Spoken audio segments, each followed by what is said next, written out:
नमस्कार welcome back to my channel kitchen food blog. आज के आमी एकटा डिमेर रेसिपि देखाबो।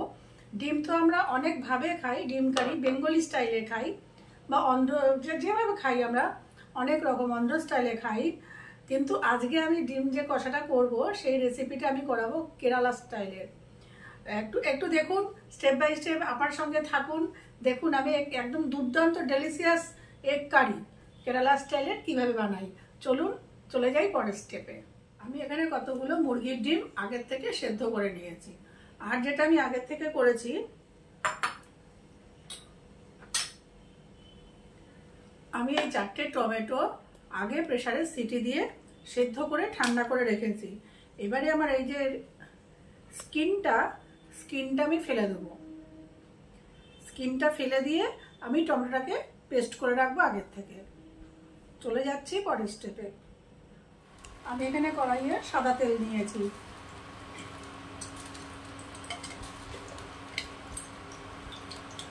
দিয়ে দেব সরষে ফোড়ন, দেব দুটো কাঁচা লঙ্কা,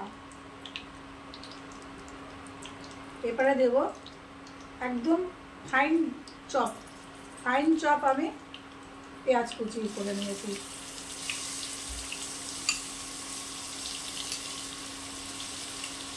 আপনারা ডিমের পরিমাণ অনুযায়ী পেঁয়াজ দেবেন, সমস্ত মশলাই পরিমাণ অনুযায়ী দেবেন।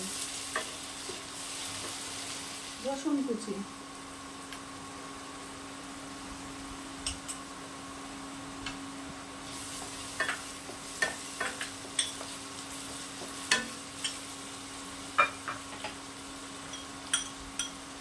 দিয়ে দেব আদা কুচি। এখানে কিন্তু কোনো পেস্ট আমি ব্যবহার করছি না। এবার এটাকে আমি একটু হালকা আছে একটু ভেজে নিয়ে, লাল করে ভেজে নিয়ে ফিরে আসছি। টমেটো পেস্টটা এটা সেদ্ধ করে নিয়েছিলাম, সেদ্ধ করে স্কিনটা আমি ছাড়িয়ে নিয়েছিলাম।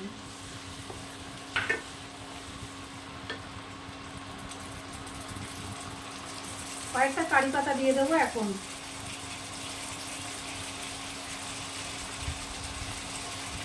আবার কয়েকটা কারি পাতা আমি পরে ব্যবহার করব।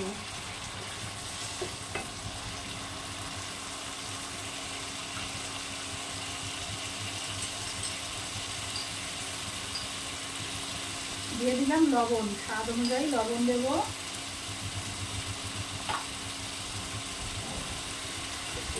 পরিমাণ মতো হলুদ দেব। সম্পূর্ণ একটা ভিন্ন ধরনের, আপনারা অবশ্যই একটা ট্রাই করবেন। একটু কষা কষা টাইপের হয়, খুব ভালো লাগে। রোস্টেড কিউমিন পাউডার, মানে আমি জিরে গুঁড়োটাকে হালকা আমি একটু ভেজে নিয়েছি। দিয়ে দিচ্ছি 1 চামচ, 1 চামচ না 1.5 চামচ দিয়ে দিলাম।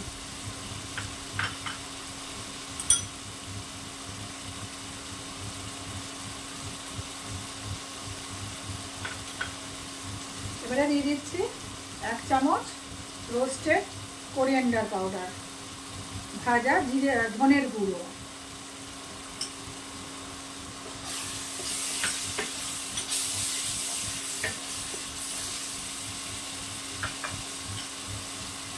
এবারে দিলাম রোস্টেড রেড চিলি পাউডার, ভাজা শুকনো লঙ্কা গুঁড়ো।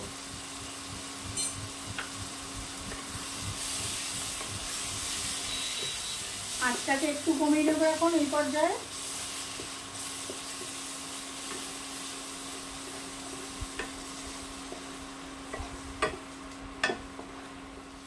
এবারে দিয়ে দিলাম সামান্য একটুখানি মৌরির গুঁড়ো।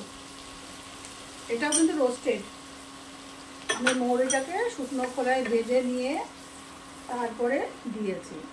আচ্ছা, এবারে দিয়ে দেবো এখানে সামান্য পরিমাণে একটু জল।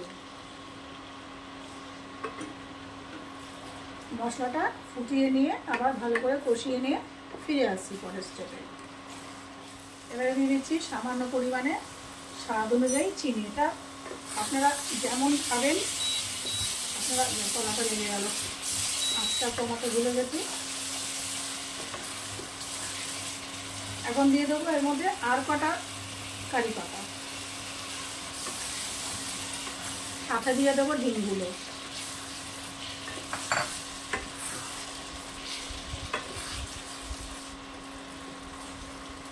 এবার এটাকে আমি একটু ভালো করে কষিয়ে নিয়ে আবার ফিরে আসছি। এখানে আমার ডিম কারি প্রায় তৈরি, শুধু একটা ছোট্ট আর একটা জিনিস মেশাবো, আর দুটো জিনিস। আমার রেসিপিগুলো যদি আপনাদের ভালো লেগে থাকে তাহলে আমার চ্যানেলটিকে অবশ্যই সাবস্ক্রাইব, লাইক, শেয়ার ও কমেন্ট করবেন। জানাবেন আমার রান্নাগুলো কেমন হচ্ছে। অবসর সময় একটু ঘুরে আসবেন, একটু দেখবেন রান্নাগুলো কেমন হচ্ছে, আমাকে সাপোর্ট করবেন, আমার পাশে থাকবেন। নামানোর আগে দিয়ে দিচ্ছে একটু গরম মশলা, আর দেবো আর কয়েকটা কারি পাতা। এটা কিন্তু এরকম কষা কষাই খায়। তৈরি আমার কেরালিয়ান স্টাইল এগ কষা বা এগ কারি। আমি আমার চ্যানেলে রোজ একটা কুড়িতে একটা করে নতুন করে আপনাদের সাথে ভিডিও শেয়ার করবেন, একটা রেসিপি শেয়ার করার চেষ্টা করি। আপনার অবসর সময় একটু দেখবেন, আমাকে সাপোর্ট করবেন, আমার পাশে থাকবেন।